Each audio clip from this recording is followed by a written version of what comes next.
Yes, sir. Welcome back to Talkin Nets, episode 56. Keith McPherson and Hudson Flynn joining you for a special episode. But before we get to the special part of this special episode, we got to hit you with some NBA talk and some NBA news.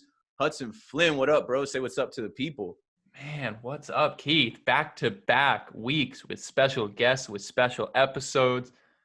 Great interview coming. Really looking forward to that. But let's talk some basketball. Let's talk some NBA. Nets aren't playing, but we're still an NBA pod, and there's still a lot to talk about. So let's get right into it.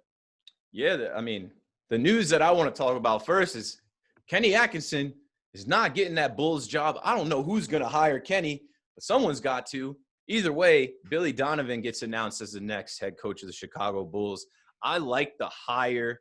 I have some friends out in Chicago that are suffering Bulls fans, but not too suffering. They had maybe the greatest dynasty in the NBA of recent time. What are you thinking about Billy Donovan going from OKC to Chicago to coach the Chicago Bulls, maybe bring them back to some type of relevancy? I love Kenny, but Billy Donovan is the correct hire. I think he's the kind of coach that can fast-track a return to relevancy, and I think that's really what they're looking for. Ever since the Bulls, they lost Jimmy Butler, he got traded away. They have some pieces. They have the kind of pieces that when I look at this current Thunder team that he took, so far, I see, okay, he can do something with that. They got their Lauri Markkanen, they got their Zach LaVine, unless he gets traded to the Nets. But I like what they have. I love Kobe White. I think he's a great player. I think he has a great future in the NBA. He's a lot of fun to watch. And I think they have the right pieces for Billy Donovan to do a little fast-track rebuild, one more high draft pick, and then really, get them back into relevancy. Yeah, Billy Donovan's a good coach. I saw some people saying, he's not NBA material. I saw some people throwing out the race card again. Oh, there's more qualified African-American candidates. Yeah, there might be, in your opinion. But this is, again, business. The organization is going with who they see fit, right? This guy they see fit, he does have NBA experience. And even though he won in college, he is an NBA coach now and has been for the last few years. But no one can forget Billy Donovan's run in 2006, 2007 with the Florida Gators, winning back-to-back national championships. I believe it was 2006, 2007. Another NCAA champion from 2009 is in the news. Ty Lawson. We got to talk about this. Ty Lawson. I guess as professionally as we can, I guess as clean as we can. Ty Lawson, what you doing, bro? So for our listeners, Ty Lawson has been in China playing in the CBA, Chinese Basketball Association. You might remember him from, playing with the Nuggets. I think he played with the Wizards. A couple other stops he might have made. But most famously, he was on that UNC team that won the title in 2009. I don't know. I feel a couple ways about this. Let's start with it. So Ty Lawson is in the club, which he claims wasn't a strip club. I don't know. And he's with a young lady, and he posts 2 snaps to his Instagram story that end up getting him banned. So first, I'm going to say, stop letting social media get you in trouble. You could have went and had a blast, but you felt like you needed to share it with your followers. Social media and these followers are going to get you out of the paint. Now you don't have a job. You're out of a job, and the money that you were going to make from that job and were making from that job. Just go do it and don't post it. I thought players, people in general, would have learned their lesson after the whole Lemon Pepper Lou scenario. But damn, he just put it out there. I can't believe they banned him for life. That's crazy. I'm sure the Chinese government had a hand in that, as they do in, everything to happen in China. But damn, that's a whole nother level of clowning. Use your head. He's got to think about it, right? And you talk about the Chinese government. He is American. He's also African-American. And he spoke out to defend himself, where he said, people were calling him out for racism, but he received a lot of racism and backlash. Well, Ty, you're an American. You're an African-American. You're in China. The president of the United States doesn't speak so highly of China. What type of smoke do you think you're going to get when you go online and you say some things which I'm not going to repeat, but I know what he meant by what he said. It wasn't racist at all. It was kind of in jest. It was jokingly kind of a compliment and kind of actually showing that he's progressed in his thoughts and his views since being over Man, there. you're stretching, Keith. I think you're stretching a little bit to get on this dude's side. I'm trying to help him because I feel bad how it all played out, but it's laughable to me, man. It just could have been avoided. We saw LiAngelo Ball over there in China with UCLA. Something goes down in, I think, the Gucci store with some glasses. They were keeping these players basically locked up in China or something, like weren't going to let them come back to the States. Like these NBA players, these college players that go to China to hoop, there are tons of fans in China for basketball for the NBA. We all know that. But the Chinese government, they are waiting for you to make a mistake over there. It's not America. You can't do what you do over here. And don't think right now for 1 second that the Chinese are fond of Americans, that they're enjoying what our president has put out there about them and their country amongst this 2020 coronavirus and everything else. But any other thoughts on Ty Lawson and, his effective ban, which could be the end of his career? I don't know. Maybe he'll retire. Maybe he'll find somewhere else overseas to play, but he's out of the CBA. They banned him for life. They came down harsh for this man talking about cakes and switching his stance. Keep that shit in the camera roll, dog. Oh right. Like, yo, tell the homies in the group chat. Don't put it on the gram. You're going to get yourself in trouble. All right. The next news topic that we have to speak of is something that we've all been kind of talking about, waiting to know about, hear about, and now it's confirmed, right? So traditionally, for me at least, and I know a lot of NBA fans, Christmas Day, I'm turning on the NBA. I'm watching the full slate of NBA games. They usually have great rivalries, matchups, jerseys. I've put my family on, they want to watch The Christmas Story or Miracle on. Nah, we're not doing that. We're about to watch the NBA. So we know now the NBA will not be set up to restart the 2021 or 2020-21 season, the next season. They will not be set up to do that on Christmas this year. Adam Silver has come out and said his best guess is next season will start at least January, not until at least January. I don't know. I think they're shooting for a January start, but it could even be February. What are you thinking, man? Because for us as Nets fans, we're trying to get to the next season ASAP. What are you feeling about January being the official tip-off? Obviously, we want to get to the next season ASAP, but here's the deal, though. If starting later means that there's a higher likelihood that we're going to be able to be in the Barclays Center, then I'm all for it. I'm also all for it if it's just what the NBA has to do. Back before the NBA we even knew if it was going to restart, we knew there was going to be some things like, oh, when are they going to be able to do it? How's the off season going to work? I think it's good. Give the people some time to rest, give the Nets some time to gel, and hopefully give the coronavirus some time to run its course so that we can get in there and cheer for our boys.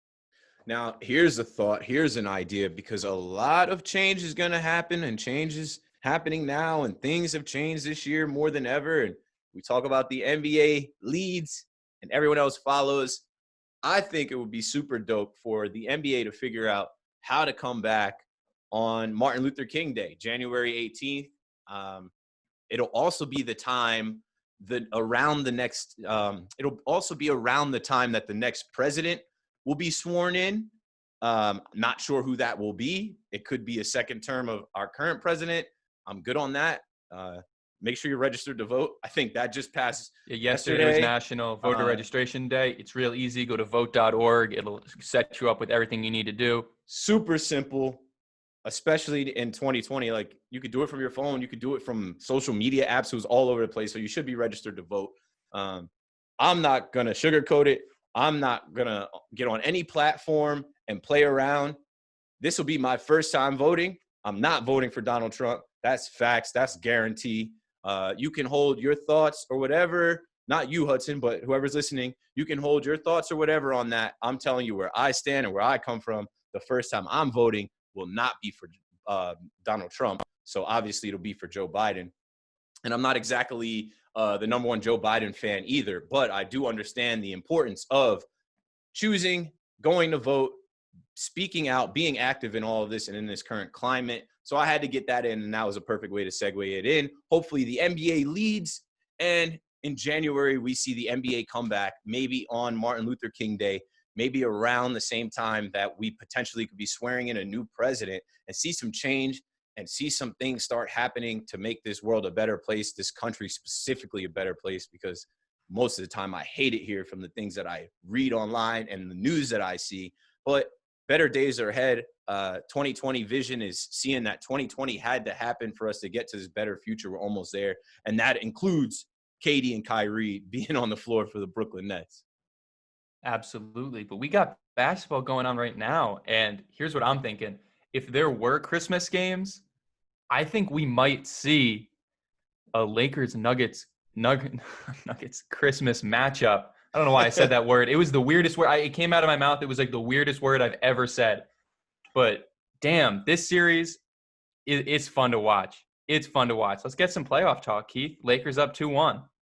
Yeah, the Lakers being up 2-1 doesn't surprise me at all. They took the first two games, and I was actually on with one of the sportscaster guys talking about what the Nuggets needed to do to step up in game 3 to make this a series. And they did it last night. I did not know exactly who was going to do it, but looking at the box score and looking at game 2, which the Nuggets were this close to winning game 2. They should have won game 2 if it wasn't for maybe a late switch, with Plumlee, whatever.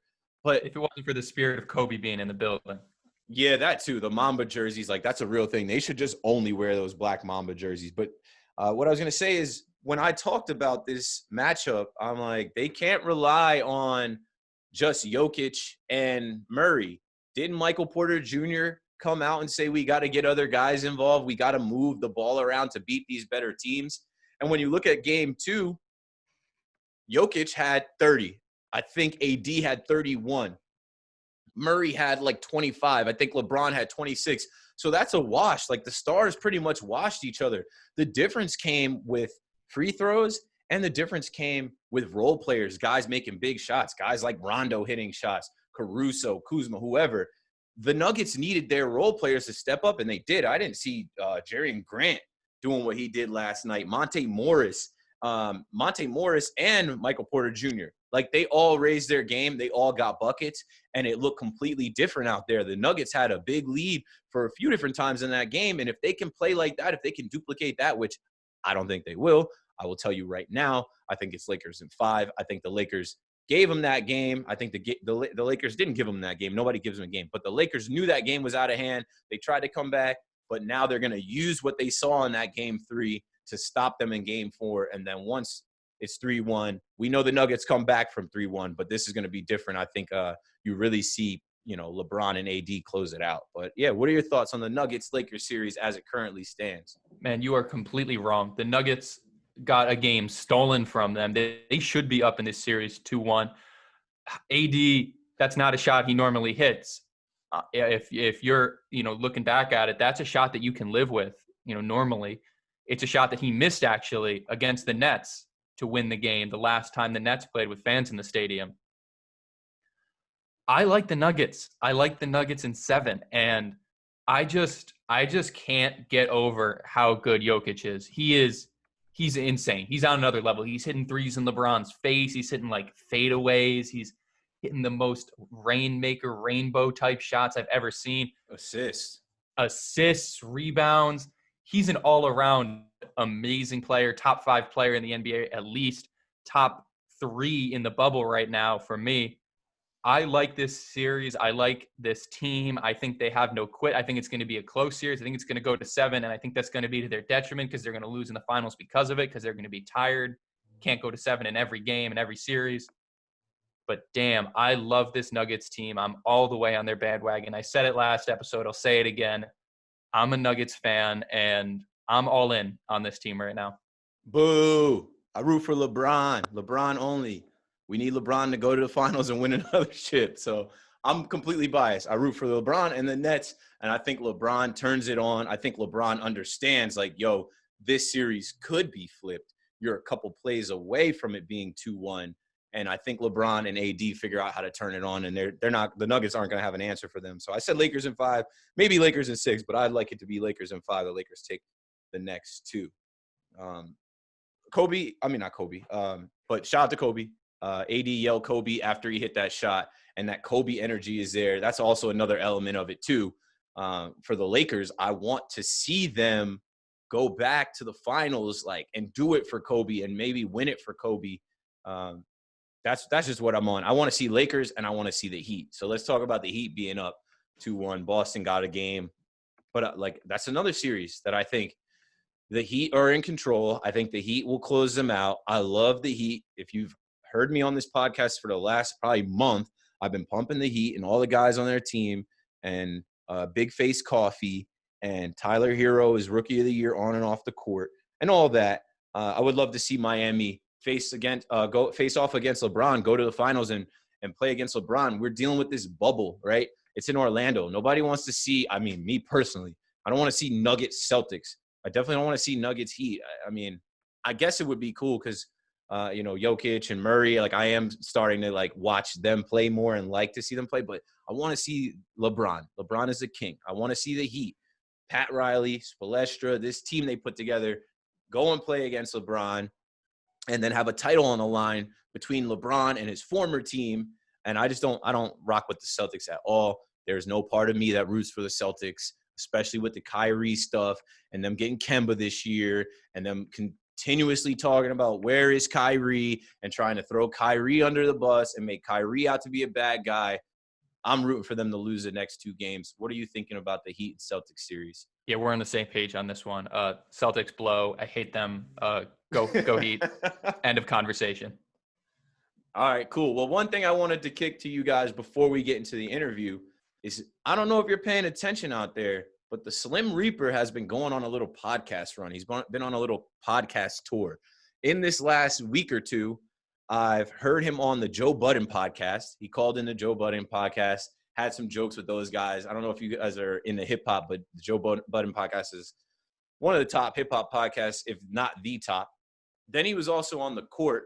No, not the court. He was on the Corp with Barstool, Big Cat, and Alex Rodriguez. That's another big show. Barstool, obviously, you guys know, is huge. You're going to want to check that out with him talking to Big Cat and A-Rod just about a lot of different things. Business. There's a lot of things that him and A-Rod can relate to, being professional athletes that are as big as they are. And then he even checks Big Cat a little bit, and they talk about some of the takes. If you guys follow Big Cat, you know he takes a lot of shots at athletes. And then also the old man in the 3 we've spoken about on this podcast with JJ Redick. He also just had Steve Nash on. I'm halfway through listening to that episode. It's like an hour and 15 minutes. Go listen to that. It's, all of these are also on YouTube if you want to watch the video. KD is supposed to be launching his own podcast. This is something that I learned. And he's launching this podcast with this guy, Eddie, that he met on Twitter through his burner accounts. The most KD story I've ever heard in my entire life. KD is on Twitter with a burner account following someone. He likes what they're talking. He ends up reaching out to them, and now they're starting a podcast. So that's going to be cool. And on this podcast today, we have another guy who is master level of podcasts, master level of booking guests on a podcast. We're fortunate to have him as a guest on this podcast. And we're going to throw right now to the host of the R2C2 podcast, stepping into Talkin Nets. He's done Talkin Yanks. You might know him from the Yes Network. You might know him from ESPN, WNBA coverage, MLB coverage. This guy covers it all. He's a Fordham alum. There's so many levels here that, Hudson and I are proud to say that we have this guy on our podcast, episode 56. None other than Ryan Ruocco, coming up right now. We have lined up another special guest today, and we were able to land Ian Eagle, Sarah Kustok, Chris Sheeran, Michael Grady, and now I guess we're trying to complete the Yes Network team. Today we have none other than the one and only Ryan Ruocco. What's up, Ryan? What's up, Keith? Hudson, how you guys doing? I'm doing well, and it's great to have you on. You're our white whale. We were searching for you for a long time, and we finally got to connect in the off season, instead of the first little off season we had over the summer. And it's good to have you on. Man, it's good to be on. Excited to get to talk some Nets. I'm a big fan of the Talkin sports family, and happy to be on with you guys. Awesome. Well, Hudson said we were trying to land you. We were trying to find our white whale. We did some work. We were able to connect it. But we know you're a busy guy. You do so much. You cover the WNBA, the NBA, the Yankees, the Nets, Dazzin. I've seen you on ESPN. Obviously, Yes Network. You're everywhere. You got R2C2. I guess the first question that I wanted to ask was, how do you balance everything, especially with how much this year changed from going to studios and going to games to having to set up at home and have a studio in your house? How do you balance everything and handle everything through all the changes and circumstances of 2020? It's weird, man. I mean, it's definitely strange this year in particular. But what I'm curious about is like, where are these leagues going to end up settling when it comes to their timing of their schedules, right? Because I've been able to balance it because I have really amazing and understanding bosses who I have always felt like want what's best for me. So they kind of understand that while maybe at a given moment it's better for ESPN if I'm available for X, they know overall for my career, hey, it's better for me if I'm doing this Yankees assignment. Or on the vice versa, if there's like a particular Nets game that maybe I have to miss because I'm doing a big NBA game on ESPN, my Nets producer, Frank DeGrace, like he gets that. And there are, stipulations in my contracts about who gets priority and what. But more so than that, I've just always worked with people who are really, really considerate and kind and thoughtful and helping me sort of manage my schedule. And this year it's just totally on its head, after going months of basically just doing Zooms and interviews and, but not any play-by-play or whatever. I've just been jacked up to be back doing games, even though it's not the same format, but it could end up being, depending on the way the schedules go, right? Like we may end up having this gap of sports, depending on what happens with college basketball and stuff. And if I'm involved in that at all, but like, I don't know, I might be like then off from mid-October until January when the NBA comes back, presumably. So I'm just grateful to be working, doing what I love, and I'm glad that we have sports back in some capacity.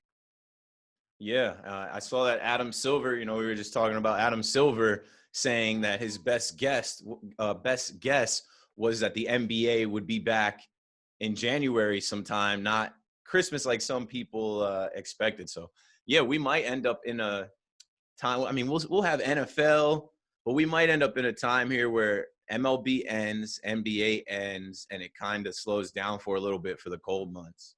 Yeah, exactly. Like the weekdays could be a little dreary for a while, But I'm so curious what these leagues will do because,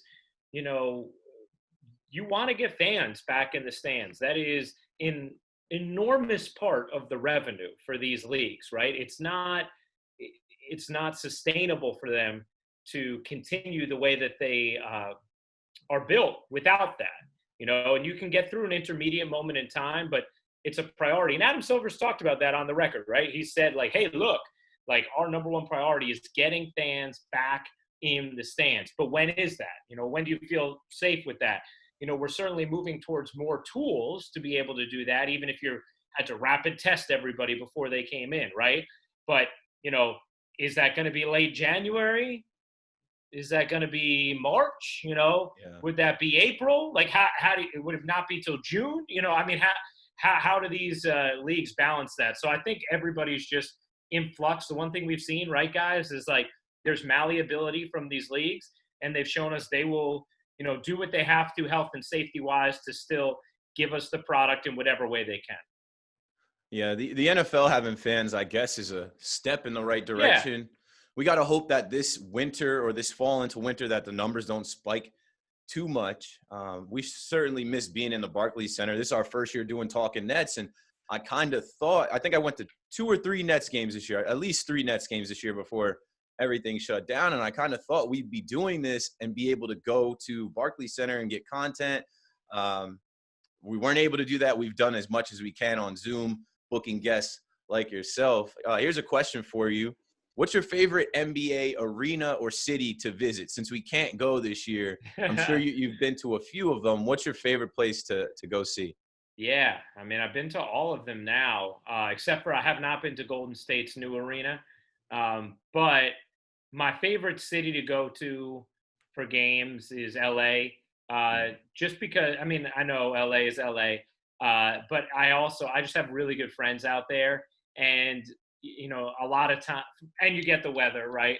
But a lot of times we go out there, you get like the Lakers and the Clippers on a Nets road trip. So you get like an extended period of time out there, which is a nice reprieve in the middle of a Northeast winter, right? But like as far as just pure arena atmosphere goes, I think my favorite is actually TD Garden. I find that the Celtics fans bring it so consistently. And every time I do a game there, I can really feel the crowd's energy. And I love that. And I love what it does for play-by-play. We're not big Boston guys over here as Nets fans. Understandably so, yeah. No, but I get it. Let me throw it to Hudson. I see you're wearing the Fordham colors. Yeah, Both that's of right. you guys got on Fordham colors, so I got to throw it to our Fordham guy, Hudson Flynn. I mean, first off, you have to stay repping at all times. I'm disappointed. You know, Ryan, you have some white space in your background there, and it's not filled with Fordham, you know, Fordham apparel, Fordham pennants, Fordham whatever. But no, you're a legend, and Keith talked about it. You know, you're a one-man media empire, but every legend's got to start somewhere. And, you know, from what I've heard, from what I've read from Fordham publications, you really did get your start here. And, you know, as someone who is, you know, in the process of getting their start here, I guess, how was it? How was it, you know, starting off with, you know, WFAN and all the stuff, you know, we have here in the Bronx? Yeah, with WFUV. Yeah, it was WFUV. I'm sorry. Yeah, all good, Hudson. All good, man. Disrespecting my own brand. Yeah, serious. Hudson, what year are you, by the way, man? I'm a sophomore, beginning my sophomore year. Nice. Awesome, man. Well, I would not be where I am without WFUV and Fordham, period, the end. It's that simple. I felt like I came out of college with such an accelerated learning curve in this business because of learning from my mentor, Bob Aarons, who was the executive producer of WFUV Sports when I was there.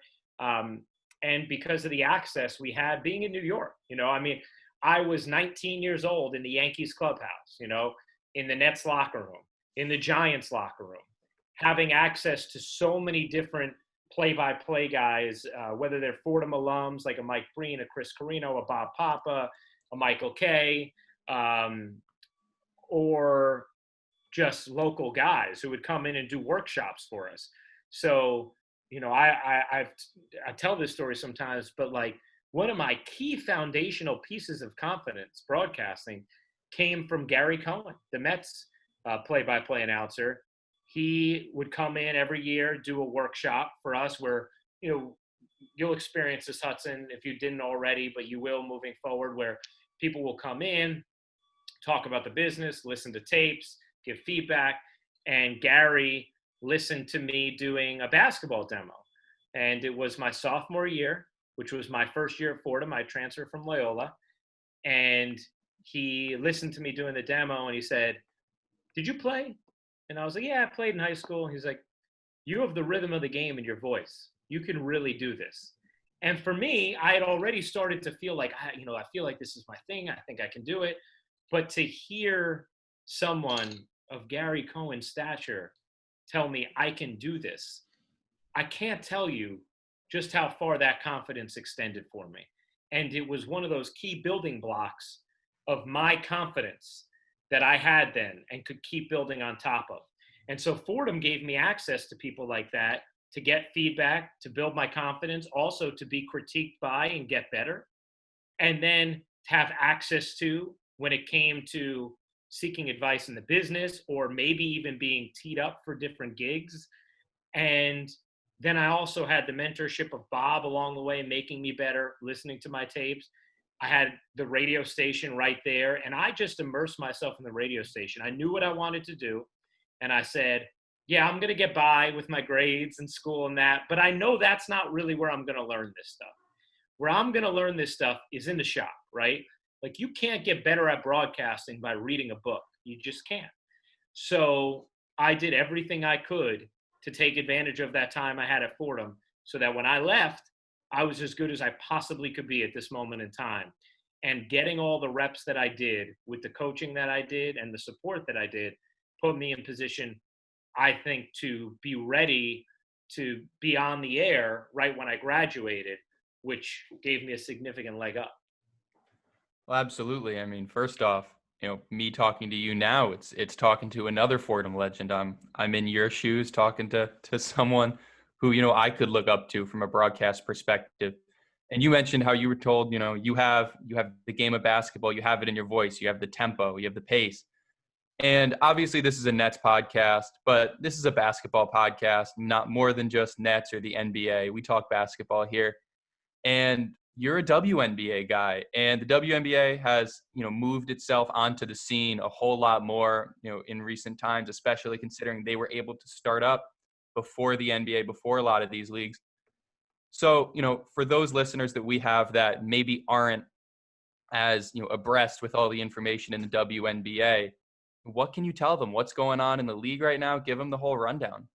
Yeah, so I don't know when you guys are releasing this. Do you release it immediately? Or? Tomorrow is the official release. Okay, cool. So then, as of now, we have two semifinal series going on. Neither plays tonight. They played last night. So this will all be current information as it's first being released. So Minnesota actually pushed Seattle to the brink, which was interesting in their game one, but Seattle won on a buzzer beater, put back from Alicia Clark. They have a 1-0 series lead in the best of 5 semis. And then Connecticut and Vegas have had a really entertaining start to their series. They're tied at 1 game apiece through the first 2 games of their best of 5 semifinal series. So our next games are coming up Thursday night I think we're on ESPN2, but let me make sure. And I will do I'll do both of those games. Yeah, we're on ESPN2, 7:30 and 9:30 Eastern, Thursday night on ESPN2. Yeah, and the great thing is, like, the semifinals, what I love is a few years ago we moved away from conferences when it came to the playoffs, just the top 8 teams. We can have 2 Western Conference teams meeting in a semifinal series. So right now you have 3 of the 4 teams in the semifinals are Western Conference teams. That's okay. Like, that's how you get the best teams possible, right? So I love that style. The basketball is great. It's just fantastic.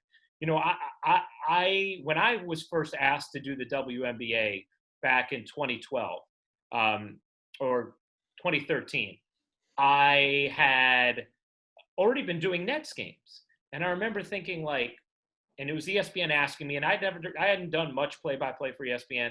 And I remember thinking, like, do I really want to do the WNBA when I'm already doing NBA games? And then I just absolutely fell in love with the league. And I was blown away with the quality of basketball and how interesting these women are and their stories and how smart and confident and, just the incredible leadership you get from them, both on the floor and off in the community. I mean, we've seen that for years when it comes to social justice. And I'm in awe of these women. And the basketball is amazing. It's so competitive. And think about it, guys. You only have 12 teams in the league. That's it. So when you only have 12 teams in the league, you are going to have just the best players on the best teams, right? And every team's going to have top quality players. And so, I mean, I love the league. And I don't know anyone who ends up watching the league who doesn't love the league. I mean, it's kind of like, anytime I tweet something about the WNBA, I'll inevitably get the people who go like, oh, who cares about that league, bro? No one's watching. Who cares, bro? Which I always think, like, if you are the person who says who cares to something somebody else is interested in, you need to do some self-examination, because there is an insecure, hungry little child that needs something in there. And it drives me crazy. And it's not just because I'm sensitive to the WNBA, it's anything.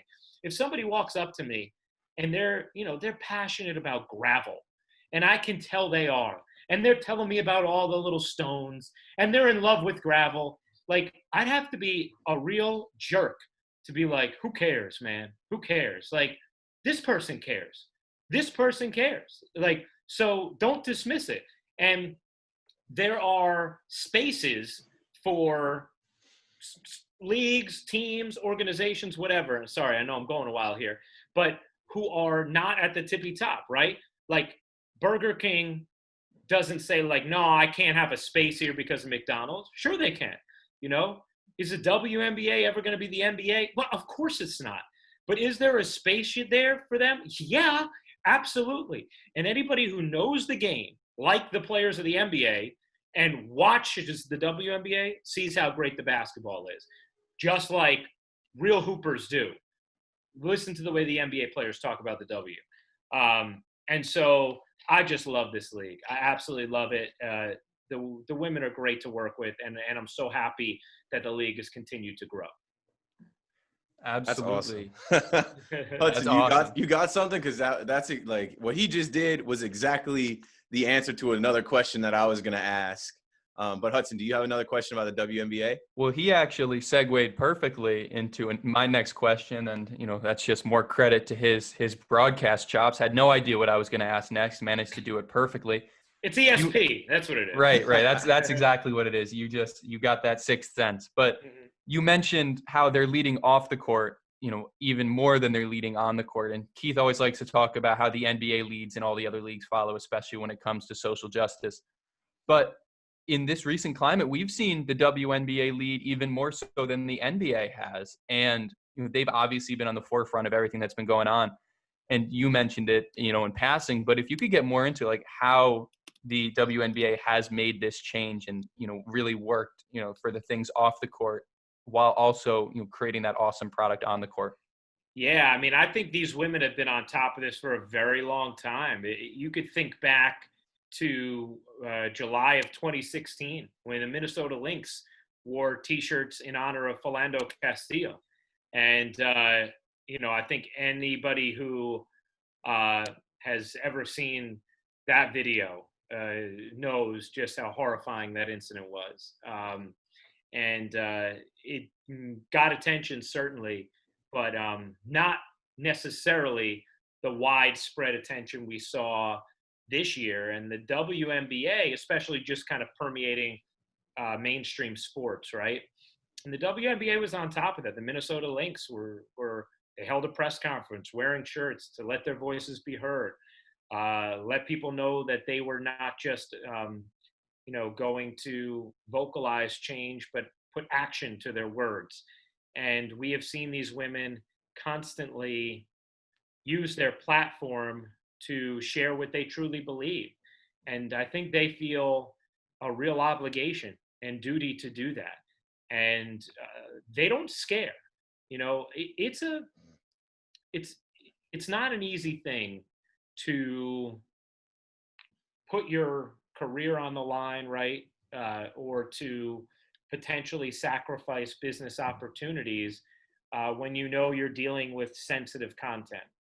But these women who don't necessarily have, millions upon millions of dollars in the bank, right? Like they don't have that kind of nest egg necessarily. Some of them do, but that this league isn't the same exact way that other leagues are, right?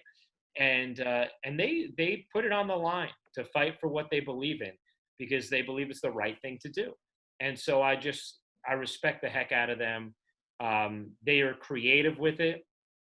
I think they've also tried to make a point to turn their attention specifically towards women in the matter of social justice, female victims of police brutality, but women in general, and shining a light on not just victims of police brutality when it comes to women, but also different women who have been trailblazers in a variety of different ways in different industries within social justice and outside of it. And I think the WNBA does that so consistently and with their full hearts and with incredible creativity. And I think most importantly with unity. If you watch, it's not one team, one player, it's the entire league understanding their platform. And it's part of the reason why they were so adamant about playing this season and also sticking together after there were a couple of days of no games, because they truly believe their message is stronger together. And in order for that to happen, they have to be together. So I can't say enough about how much I admire the women of the WNBA and, how they make their message, I think, digestible and actionable. And this is something I talk about all the time, just sort of philosophically. You can know what's right and you can scream about it, right? But in order for there to be true change, you need to figure out how to communicate it in a way that penetrates other people, right? That spurs action, and that is a skill, and it's an important one. And it's something that I think the WNBA women have really, really been great with. Wow. Well, I'm going to throw it to Keith, but the last thing I'll say about this is you mentioned people who are detractors of the league, and I don't know how you can be a detractor of the league after hearing what you just said. Obviously, that's all amazing, and the players are at the forefront of everything the league is about, but so are you. And I think that, having the platform that you do is a great platform for the WNBA. And, I hope that, my Liberty come back next year with Sabrina and come back in tip top shape. And I'll pay more attention more than I did because, after hearing that, and I think a lot of people will after hearing that, just how great these people are, how good the basketball is, and just how awesome all around the NBA is and can be. Yeah, it's the question that I had was for Ryan to sell our NBA listeners on what they're missing out on with the WNBA, and he just did that. And when you talk about, the stances these women have taken, the first name I think of is Maya Moore. Like, could you imagine Jimmy Butler taking off a season from the NBA, or Anthony Davis skipping a season to focus on things that really matter, not focusing on a game, not focus on entertaining people, scoring buckets, but to actually use their platform, use their status to help affect change and help, change someone's life. I think the biggest thing that NBA fans are missing from the WNBA is the stories. And, these are mothers, these are sisters, these are women that have dealt with a lot of different things to be where they are, and they're still fighting. And that's why you see, the late Kobe Bryant representing the WNBA, and Kyrie Irving also. And some of these other guys going so hard for the WNBA. Like, we're talking about detractors. How can you detract from something that your favorite players are endorsing? Maybe there's something more there, and I think people will get there. And sticking to detracting, I've had people my whole life say, "You like baseball? Why you watch baseball?" And I'm kind of just like, I don't know. I got into it when I was a kid. It was the first sport I ever played. I like the Yankees a lot. I'm going to keep doing that. And even with the Nets, for years it was quiet for the Nets. You watch the Nets? You're a Nets fan? Why are you rooting for the Nets? And ironically, those two things, and me just being a Nets fan and more so being a Yankee fan and putting that out online, was what attracted me, I think, to the Yes Network. Last year, the Yes Network reached out to me, invited me to a suite and, had a bunch of like Yankee fan influencers together. And then we started talking more, and I was able to meet people like Kevin Sullivan, Jonathan Ziegler, Josh Isaac. I could keep going with names that you will probably know, but those are all my guys. Yeah. And they're awesome. The Yes Network's been great to us at Talkin Nets. They helped us book, the whole Nets broadcasting team. And, they've put me on in ways that I can't thank them for. Can you speak to us about the Yes Network, your time there, how much they've done for your career, and how awesome it is to be on, the Yankees pregame, postgame, but also be able to call a Yankees game, be on the Nets pregame, postgame, also be able to call the Nets game, and be in both of those worlds? Yeah, man. I mean, first and foremost, Yes is a family. It's a family. And I think, at a time when so many people, employees, sort of think about themselves, right? And they use companies for their own stepping stones and gains, which is understandable. I think that's just kind of the culture of business, right? At Yes, we do have a very special loyalty. There's a real consideration and a real connection amongst employees and company when it comes to Yes.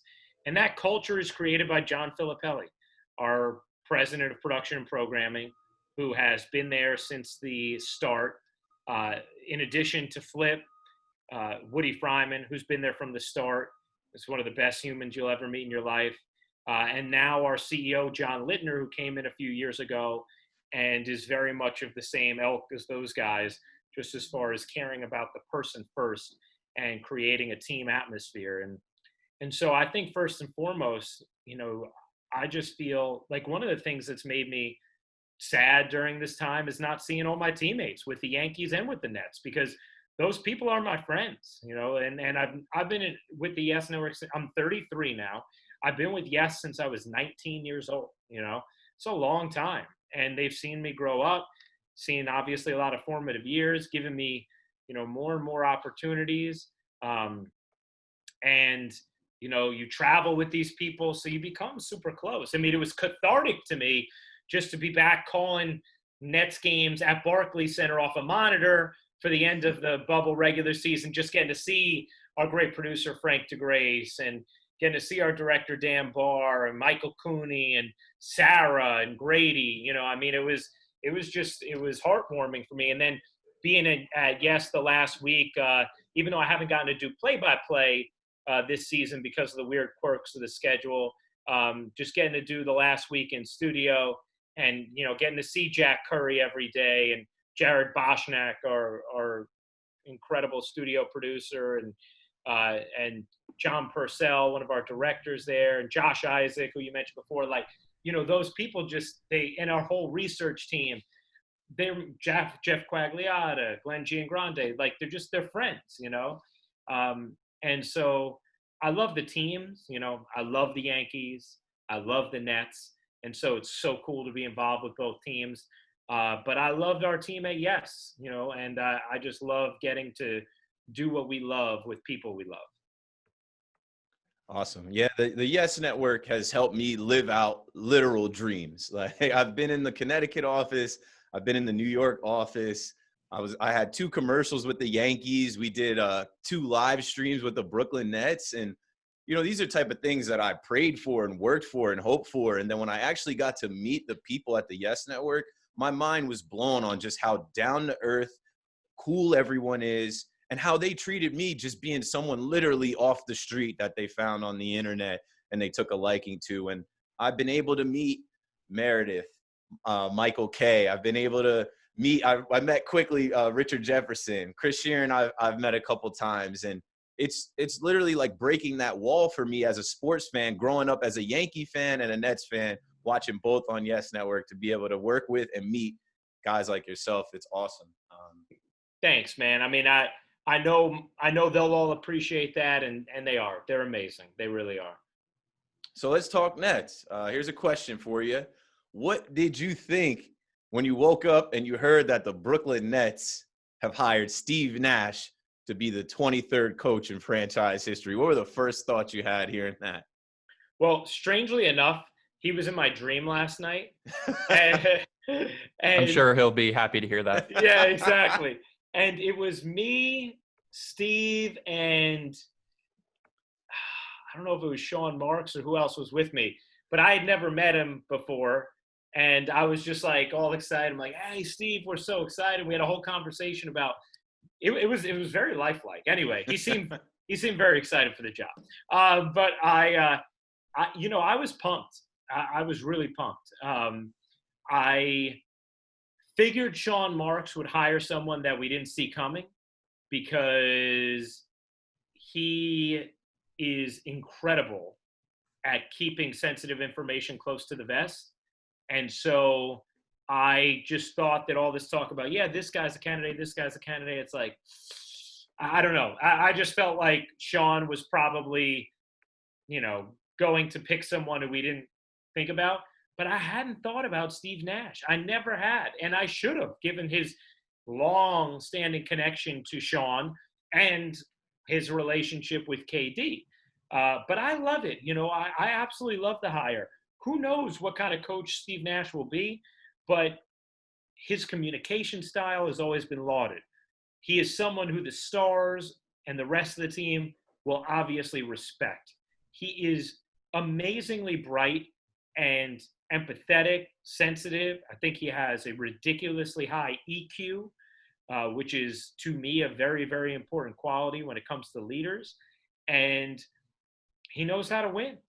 And I just think he is absolutely the right guy to give a shot to with this group. So I'm pumped. Same. I know we did two podcasts around it. We did a podcast the night before and then a live podcast after hearing it. And I never questioned the hire. I know there were a lot of questions. I know a lot of people tried to throw race into it and skipping the line. And in his press conference that was on the Yes Network, he handled all of that so well. I'm like, yeah, this is the guy for it. They were talking about the Nets need a third star. I'm like, well, here's the third star, and here's the guy that's going to be leading the organization on the court. So it's good by me. Hudson, you got any more questions? I got one more if you don't. I saw your question on the doc that we have, and I want to get right to it because I had the same question.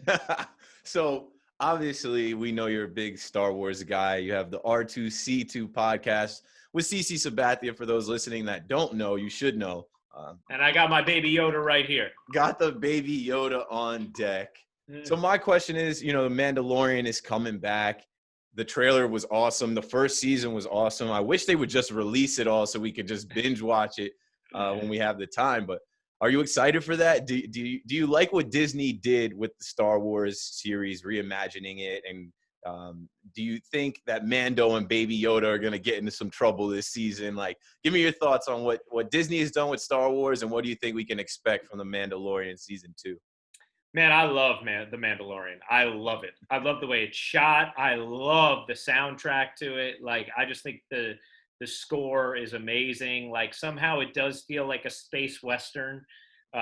It's funny because I feel like if you were just to conjure, well, what's the sound of a space western? Somehow they invented it, and they nailed it. Like, it's so crazy.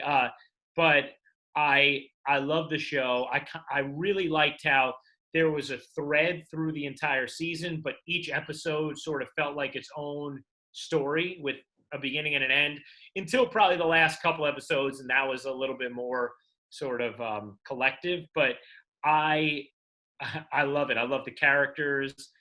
I love the nods to Star Wars fandom, if you will, and stories before, and the relatability there. Like, even them breaking out the dark saber at the final episode was sick. And I'm really, really pumped to see what happens this season with Moff Gideon and just seeing Baby Yoda now. Like, maybe us or Mando understanding his powers a little bit, like us getting some more background. Like, I love the mystery of still having no idea, like, who is this creature, right? Is it a clone of Yoda? Is it just the same species? Like, what's the deal? And is there more? Is there more of them out there? Like, has he helped keep the Jedi alive? Like, I love that. So I just love the mystery. And I love what Disney's done with Star Wars. I know that there certainly is reason to wish that there had been one director throughout the sequel trilogy, so that there was consistency across the board from Force Awakens, The Last Jedi, and then Rise of Skywalker. But I still thoroughly enjoyed the trilogy, and I enjoyed each movie. I think Force Awakens is the one that everybody probably most universally enjoyed, and I thought it set the table perfectly. And then you came off that, and you had Rogue One, which was also critically acclaimed and loved by fans, and it was like, wow, and Last Jedi, it still is confusing to me why it's so. uh, I guess I don't want to say hated, but why it's it's so divisive for people. Like I loved Last Jedi. I walked out of the theater. I was like, oh my gosh, that's great. And I still do think, like, on a pure movie basis, it's probably the best movie of the three. Um, but and then Rise of Skywalker, I know they jammed a lot in, and it did feel like a little hurried at times. Uh, but I still think that they nailed the two most important things: the arc of Kylo and the arc of Rey. I thought they knocked out of the park. I think they struggled a little bit with what to do with Finn after Episode 7, because I thought he really shined in Episode 7, and then they kind of. I'd say that's the one area I thought Last Jedi screwed up, was like it didn't handle Finn well, and then I think it was a little weird, like how JJ had to try and bring him back into it in Episode 9. But overall, man, I'm pumped, and I love the investment in the content, and I'm excited to see where it goes. And I think the fact that The Mandalorian is such a hit that crosses over to non-Star Wars fans, like my fiance, she's not a Star Wars fan. She sees some of the movies. She liked the sequel trilogy. She never watched any of the others. She loves Mandalorian, loves it, just thinks it's an awesome show. So that gives me confidence, too, with the other series that are coming with, Cassian, and then the Obi-Wan series and whatever else ends up coming. I think maybe Donald Glover might end up doing a series or something like that, right? So, and I have one more thing while I'm on my Star Wars rant. I loved Solo. I loved Solo. I love Solo. Yeah. Solo's a great movie. How could you not? And it kills me that it got panned. I really think the only thing that happened with Solo that was unfortunate is it was so quickly released after Last Jedi. People had this kind of like fatigue, and it was like in vogue to hate on Star Wars. And then they released Solo less than 5 months after Last Jedi, and I think people just weren't ready for it.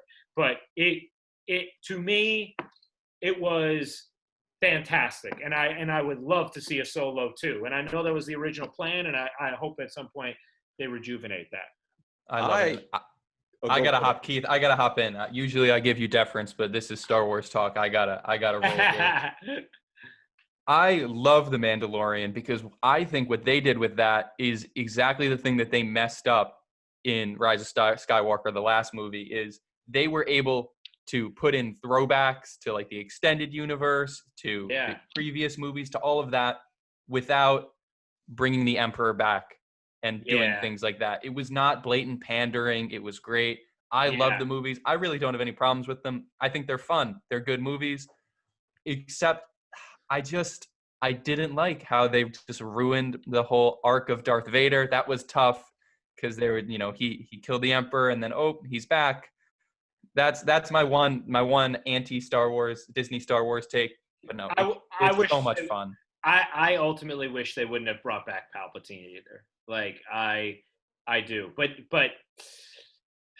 the only thing I'll say is, like, it feels like that was in the cards the whole time, that they thought, like, because I think JJ said even in Episode 7 in his mind at some point, like, it felt like it was the Emperor was gonna have to like come back and over. The only thing is, I think if they could have had like made Darth Plagueis somehow. That was what I was thinking was going to happen. That nothing never happened to that. Yeah, that might have been a little bit more digestible. It's funny though, because it's like, they're put in a weird spot once Snoke is killed in Episode 8, right? Right. Like, because he seemed to be the overlord villain with Kylo as the lieutenant villain, sort of. And but I wouldn't change anything about that, because that throne room scene is unbelievable in Last Jedi. So yeah, it's tough, man. I mean, it's just not an easy thing to undergo, and then you add in the time crunch of things. Like, I'm sure JJ would have liked a lot more time for Episode 9. Right, and there's contracts, there's things they agreed upon. What I was gonna say is, they criticized Episode 1, 2, 3. That, like, people are gonna criticize everything, and you won't please anybody trying to please everybody. I think there's got to be like a there's got to be like a group online or like a group chat online of people that so heavily criticize Disney before they even saw what Disney was going to do with Star Wars. And those people took such a hard stance that they get on their group chat and they get together and they say, hey, we got to ratio this tweet, or we got to get online and all talk bad about Solo. I think Disney's done a great job. I really enjoyed it. You said your fiance didn't really care for Star Wars. My fiance has never seen any of the Star Wars, fell in love with Baby Yoda and The Mandalorian. Yeah. They figured something out with that Disney Plus streaming series, even how they do it, week to week. I think it's great. I'm pumped for it. It's like, I don't know, for some reason to me, Star Wars is tied to like holidays, holiday time, end of the year, Christmas. So we're getting closer to that, and I'm pumped for that again. Me too, man. Well said. I love what they've done with it. I haven't gotten to ride Rise of the Resistance yet at Disney World, but I've heard that ride is the greatest Star Wars experience you will ever have. I've heard it's incredible. So I'm excited to do that at some point. But yeah, man, I mean, I feel like they've, by and large, they've hit a home run with the vast majority of the content that they've released. There hasn't been one thing that they've released that I haven't enjoyed. Nothing, and that's not easy to do when you're working with what they're working with. So I've loved it, And what's funny about it is, like, I feel like after the first two movies they re-released, everyone was like, oh my gosh, Disney crushed it. It's amazing.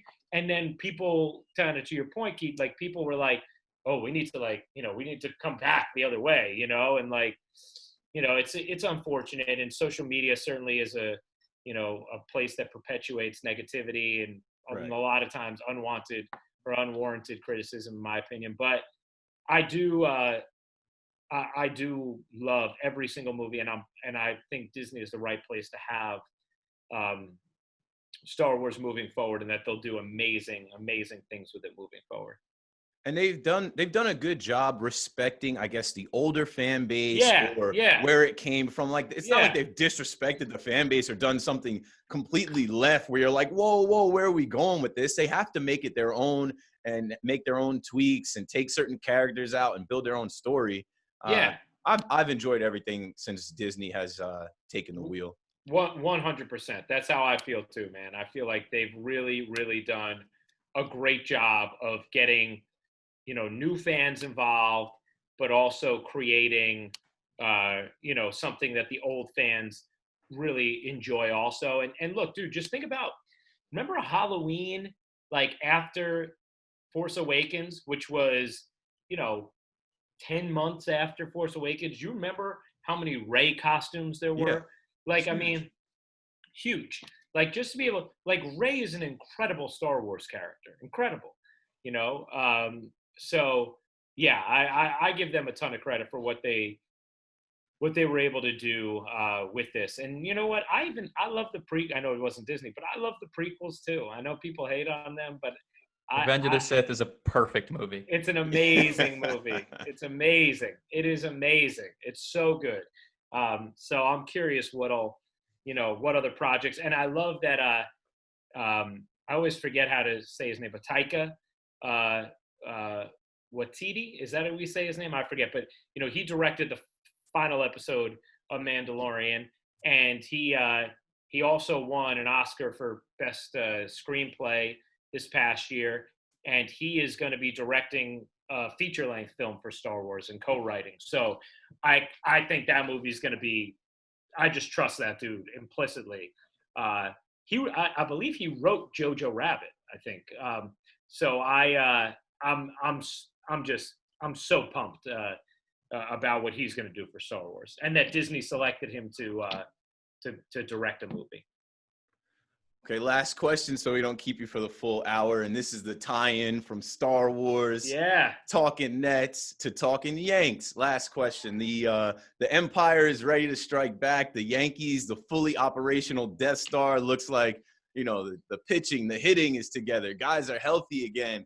I'd be remiss to not ask you a question about the New York Yankees as the season's wrapping up and they're looking to get that home field advantage over the Twins. We've got two more against the Blue Jays tonight, tomorrow. And then we've got the Marlins while the Twins face the Reds this weekend. It's going to get very interesting. I think we're, maybe a game or two out from home field. What are you thinking about the Yankees' chances in this postseason run if we get home field and then we go in the bubble and, Garrett Cole and Masahiro Tanaka? Like, I think it's shaping up for us to make a run. What are you thinking about our chances this year at taking it? Oh, yeah. I give this Yankee team a great chance. The lineup, knock on wood, they all stay healthy. It's certainly rounded into form. It's just so deep. Just think about even like the kind of hitter Gio Urshela has proven to be now for a second straight season. It's incredible. The way Clint Frazier has become a mainstay. The fact that you haven't even had Judge or Stanton beasting yet. They've started to make some contributions, right? But we know they could do what they did at the beginning of this season and what that does for this lineup. The MVP of this team could be Luke Voigt or could be DJ LeMahieu. That's how good both those guys have been. So I love where the lineup's at. I think they found a way to make their defense good enough to win a title. The bullpen has found its footing after the struggles during that losing 15 of 20 stage. The big arms, I think, have found their place. And the starting rotation is steadied, which is significant. So I think you're going to feel obviously great about giving the ball to Garrett Cole in game one. I think you always feel great about giving the ball to Tanaka in the playoffs. And then I think between the way Davy Garcia has pitched, save his last start, and the way Jay Happ has pitched this season, I think you feel good about who you give the ball to in that third game. So overall, feel real good. Same. I'm expecting the Yankees to do what the Yankees are supposed to do when it matters most. It is unfortunate that we won't see them in the Bronx and we can't get that postseason energy. But the last thing I'll say about it is this 2020 World Series will not have an asterisk. It's going to count, and I hope we can take it. Amen, man. Amen. I hope so, too. All right, awesome. Hudson, you got anything else for Ryan? Nah, we got to let him go. We leaned in. We gave him his Star Wars time. We gave him his Nets. We gave him his WNBA. I think we just about talked him out for the day. Well, I appreciate you guys. Keep rolling, and let's do it again next season when KD and Kyrie are back on the floor together. Exactly. We're close. We're getting there, Nets fans. KD and Kyrie will be on the court next time you see the Brooklyn Nets. Ryan Ruocco might be on the call. We got to thank him again one more time for joining us. I guess we got to ask you to put in a good word with Richard Jefferson so we could collect all 7 Dragon Balls and get the full Nets broadcast crew. You got it, man. He also counts as a player. We just had Justin Anderson on, who was our first player. So we're figuring it out. We're doing it all right. And huge thanks to you for joining us today. It's been great. We both look up to you. We're both fans of yours, and we'll be watching and following to see what you do next. You got it, guys. Thank you for the kind words, and thank you for having me. Awesome. Thanks, Ryan. Thank you, Ryan. You got it. Yeah, so what you just heard was our interview with Ryan Ruocco, which I enjoyed. I hope you enjoyed it as much as I did. Hudson, what were you thinking about what Ryan Ruocco brought to the podcast today? Phenomenal interview, man.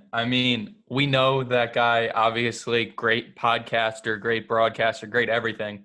But when you get, you in the podcast, in the booth with him, that man can talk. He can talk about everything and anything. He's a one-man media empire. And I loved it. I loved the Star Wars talking about empires, talking about the Yankees, talking about the Nets, talking about the WNBA. And man, I hope we turned you guys on to the WNBA. I hope we turned you guys on to Ryan Ruocco because he's awesome.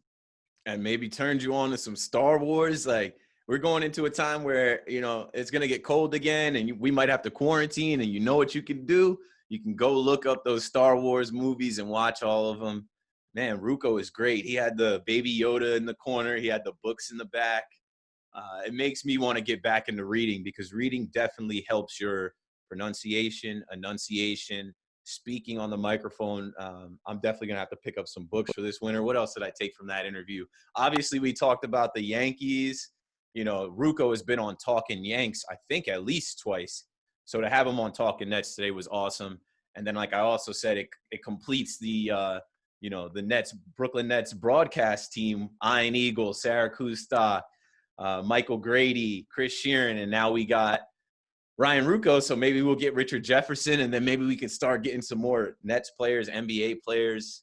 He spoke so well about everything. It was awesome to hear him really speak about the WNBA, which is, we both had questions without you and I talking about it. We both had questions about the WNBA, and he did a great job, answering everything. So I hope you guys enjoyed that interview. Shout out to the Talkin Nets fam that was rooting for us to get some interviews, rooting for us to bring people on the pod. That's episode 56. It was always on the roadmap. It was always in the plan. We wanted to get Ruocco on right before the NBA started back up and MLB started up, but he's super busy. We weren't able to get him then. Everything happens when it's supposed to. Everything happens for a reason. We got him on. Who will be next? Who do you think we're going to end up getting next, man? We got to work. We had Justin Anderson, and then we had Ryan Ruocco back to back. Now we've raised our game. We got to try and keep it up here.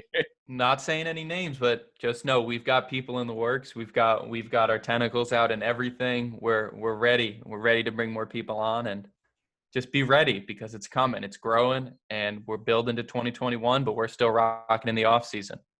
Always rocking. And you know what? People are starting to rock those reviews. People are starting to rock those ratings. And you know what helps us land more guests? You know what helps us entice more people to come on?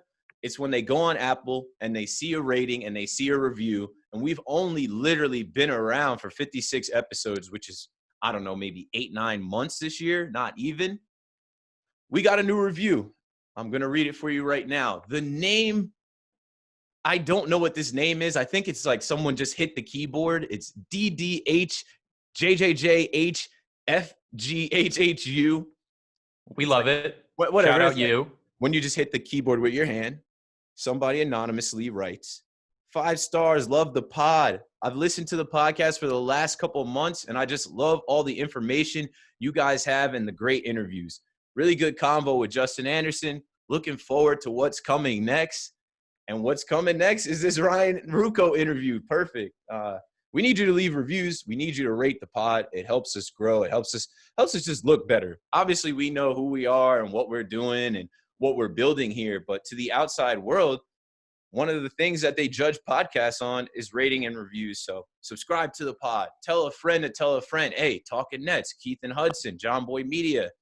They got a Nets NBA podcast. You should rate it, review it, give it 5 stars. And if you want to be on the pod, call the voicemail. I check the voicemail line, and every week someone calls the voicemail line, I guess to see if it's a real line or if I'm going to pick it up or if Hudson's going to pick it up. We're not going to pick it up. You also, if you text the voicemail line, I get the text, but I'm not going to respond to a text. Call the voicemail, leave your name, leave a message. It's 201-870-0461. A lot of the John Boy Media Network podcasts do an episode every week where they either go through a mailbag or voicemails or calls. I do it on my other podcast, which is Pinstripe Strong Yankee Pod. We get probably 10, 15 voicemails a week about the Yankees. I know the Nets aren't playing, but I'm sure some of you listening have a question for us or something that you want to hear talked about on the show. So call up. Last but not least, make sure you follow us on social media. That's where you can keep tabs on us, keep in touch with us, see what's coming next. We'll have videos out of this whole Ryan Ruocco interview. And, we just have fun on social media. So follow the brand at John Boy Media, Twitter, Instagram, YouTube, everywhere. Also follow Talkin Nets, us on Twitter, Instagram. We do have a YouTube that just started as well. You can follow me at Keith McPherson, first name, last name, pretty simple. Guess where you can follow Hudson Flynn at? Hudson Flynn _ real name, no gimmicks. Woo! Just like that. We're getting closer. Every week you listen to this pod is another week closer to the NBA restarting in January, we hope, according to Adam Silver. And we also hope to be in the Barclays Center, back with the fans, watching the team live. I got some plans. If things go the way I got planned, the same way we do Talkin Yanks events at Yankee Stadium, we're going to do some Talkin Nets events at Barclays Center in Brooklyn. And as soon as it starts up, I'll be probably sitting right next to Hudson screaming, Let's go Nets, Brooklyn.